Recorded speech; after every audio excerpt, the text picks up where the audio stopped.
If you were to fill a room with a bunch of people who had attempted and failed to quit smoking on their own, maybe several times, you'd find that probably a majority of them believe the reason is because they're addicted to nicotine, or they find the withdrawal from nicotine too uncomfortable to tolerate. What if I told you that that is a myth? Well, you probably wouldn't believe me because you, like most of us, have been brainwashed by the medical community and the drug companies that are selling nicotine replacement that nicotine is more addictive than cocaine, or that it's the most highly addictive substance, and that the primary reason why people have trouble quitting smoking is because of nicotine dependence. Well, I can tell you that my experience as a hypnotist over around 10 years and the hundreds of clients I've helped to quit smoking through hypnosis, I can tell you that that's absolutely not true. In fact, clinically, that's BS. Now, here's why. There's very little difference in the difficulty that my clients have had in quitting smoking, whether they smoked for 30 years or 5 years. There's very little difference in the challenge they experience, whether they smoked a pack or two a day or 5 or 10 cigarettes a day. Now, chemically or medically, that would be a surprise. And it's interesting that over the years, when I've spoken to physicians and I've lectured to them about smoking cessation and how it's important for them to expand their awareness beyond looking at the chemical physical model, that nicotine withdrawal is actually mostly mythical. And it's really a misunderstanding of 3 dietary factors that, when they're controlled for or eliminated, there are very little, if any, physical problems from quitting smoking. And many of my clients over the years quit smoking after 1 or 2 sessions, even if they've smoked for 30 years, a pack or 2 packs a day, and have virtually no withdrawal symptoms. Now, how is this possible with that amount of nicotine and that amount of chemical dependency? That's because quitting smoking is primarily a mental phenomenon. It's an emotionally compulsive habit that needs to be dealt with at the mental level. So, what are these 3 factors that lead to what we think of as nicotine withdrawal? Well, the first is caffeine overdose. The second is hypoglycemia, or low blood sugar. And the third is dehydration. So let's take these one at a time. Now, typically, most smokers drink coffee. It's rare that you find someone who smokes a pack a day drinking green tea or no caffeine. Usually, smokers drink a lot more caffeine on a daily basis than non-smokers, and there's a good reason for this. The chemical breakdown of nicotine, which takes about 3 days from the last cigarette to completely leave the bloodstream. Only 72 hours after quitting smoking, the body is completely free of nicotine, and most of it's gone in 48 hours. So that process has an effect on caffeine, which means when nicotine is present, caffeine breakdown is actually about twice as fast as it would be for someone with no nicotine. So even though we focus on the nicotine in the bloodstream, we don't think about the caffeine. So let's just say a non-smoker needs 2 cups of coffee in a given day to have a certain function level or a certain energy level. On average, someone who smokes a pack a day is going to need 4 cups of coffee, or 2 double the size cups of coffee. They're going to need twice as much caffeine as a non-smoker. That's because when nicotine is in the system, the breakdown of caffeine effectively happens in half the time. So what happens when someone quits smoking and they're still consuming the same 4 cups of coffee? Suddenly they have an overdose of caffeine. And what are those symptoms?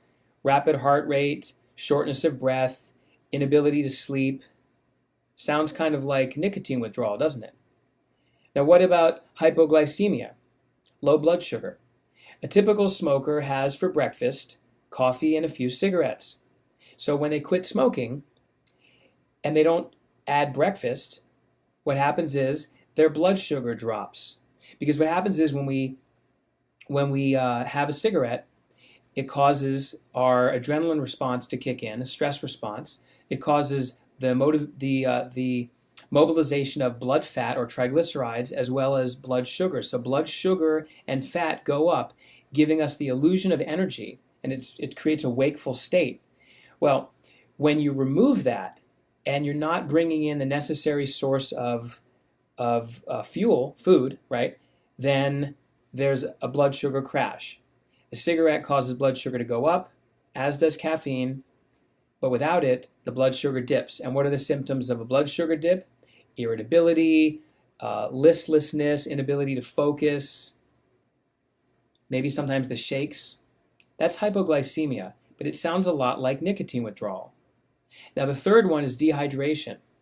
Smokers are chronically dehydrated for a couple reasons. One, that they're breathing in hot, dry air and exhaling from the lungs moist, hot air. So they're constantly dehydrating through the breathing process, and they're also in an ongoing futile attempt to detoxify, so their urinary output is typically higher, especially if they're consuming more caffeine than they should be, because caffeine is a diuretic, causing them to urinate more. So because smokers tend to consume more caffeinated beverages than non-caffeinated compared to a non-smoker, they're consuming less water and eliminating more water, so they're dehydrated. Now, even though you can have symptoms of dehydration, such as low energy and fatigue, that can be masked by the stimulatory effect of the nicotine. So, and of course, not just the nicotine, but the cortisol, which is and the adrenaline, which are the stress hormones that are triggered by the nicotine. So, when the blood sugar goes up, the stress hormones go up, triglycerides increase, there's a feeling of energy, which overcompensates for the ongoing listlessness that would be there for anyone who's dehydrated. So, what I'm telling you is that when you control for the caffeine overdose, the hypoglycemia, and the dehydration, in other words, cut the caffeine intake in half upon the last cigarette. When that happens, you cut the caffeine in half. You make sure you avoid skipping meals, and you have breakfast so the blood sugar stays stable, and drink plenty of water. In most cases, there are zero physical withdrawal symptoms of nicotine. Now, one more time, just to clarify how people brainwash themselves and confirm the lie that nicotine withdrawal is difficult. So imagine a smoker who smoked a pack a day for a while, and he quit smoking.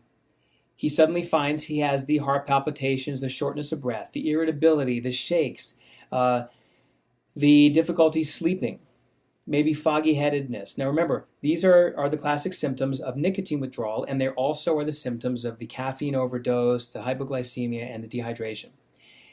He says, I knew it. I'm having nicotine withdrawal. And he struggles as much as he can to get through a day, 2 days, but it's too much for him. So he says, forget it. I can't do it. He picks up a cigarette, smokes. What happens? Suddenly, blood sugar goes up. Energy levels go up. Caffeine breakdown normalizes for a smoker. And suddenly, he feels better. And as he continues to smoke again, he feels a cessation of all of those uncomfortable feelings. Now, he still has poor dietary habits, but they're being covered up by the nicotine. And then he says, I knew it. I knew it was nicotine withdrawal. Don't believe the lie. It's not about nicotine. When you take care of your diet in those areas that I mentioned, and most importantly, use hypnosis to change the subconscious belief that you need to smoke, suddenly the compulsion is gone. The tendency to even think about smoking fades away, and then you've quit smoking once and for all. So smoking is not about nicotine. It's about emotional compulsion. And when you deal with that, the problem is solved.